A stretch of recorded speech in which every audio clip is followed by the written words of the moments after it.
Right guys, I'm going to talk to you about the aerodynamics of a Rally 1 car, specifically the Ford Puma. We'll start at the front and work our way down the side and to the back. Now the first thing you can see here is what we would call the splitter. It's very, very simple on these cars. It's basically a piece of rubber, but on these cars, by regulation, you can adjust the height of it. So here in Croatia, real high-speed rally on tarmac, the guys will run as low a splitter as they possibly can, but somewhere like Sardinia or Portugal or Kenya, where it's a bit rougher, you'll see that this is reduced significantly. Now, by regulation, that's absolutely fine to do. The one thing it does is it changes the air pressure underneath the car, so the teams can modulate the aerodynamic airflow by adjusting the height of this splitter. Now, moving further down, the rest of the bumper is completely stock. You cannot change it. The engineers would love to cover up all these holes if they could. You want the car to be as completely clean as possible, but they need them to cool the brake discs, and a lot of time is spent making sure that the air that runs through the brake duct into the brake system here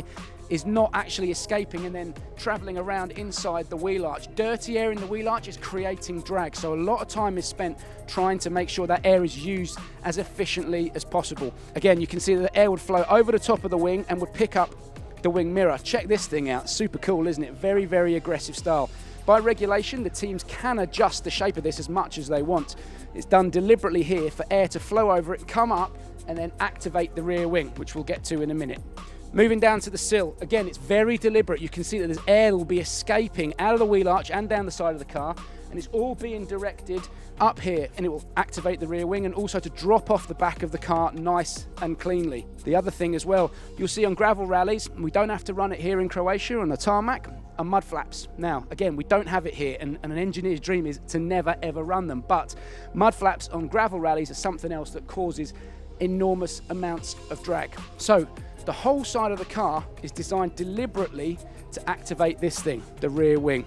This is where all of the downforce is created on the car, specifically towards the back. Now on the Puma here in Croatia, it's actually a slightly different rear wing. Just moving around, you can see that there are actually two new vertical fins here, or spill plates, and what they've been introduced for is to create and generate more consistent lateral grip as the car is moving around, particularly through fast right and left hand corners. The airflow along the back of the car is slowing the back of the car moving around, so it's creating more consistent lateral grip. The other thing as well is this mounting point has been redesigned. Again, it's to redirect air in to activate this lower wing, which in turn creates just that little bit more downforce on the back of the car, creates that little bit more grip.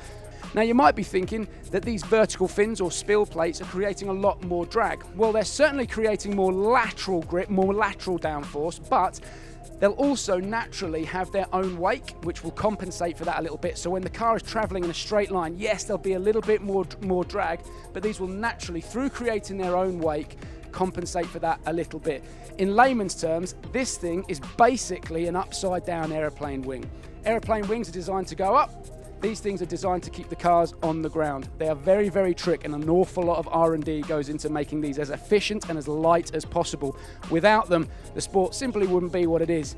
These things create a vast amount of downforce, and all down the side of the car is deliberately sculpted to activate this thing.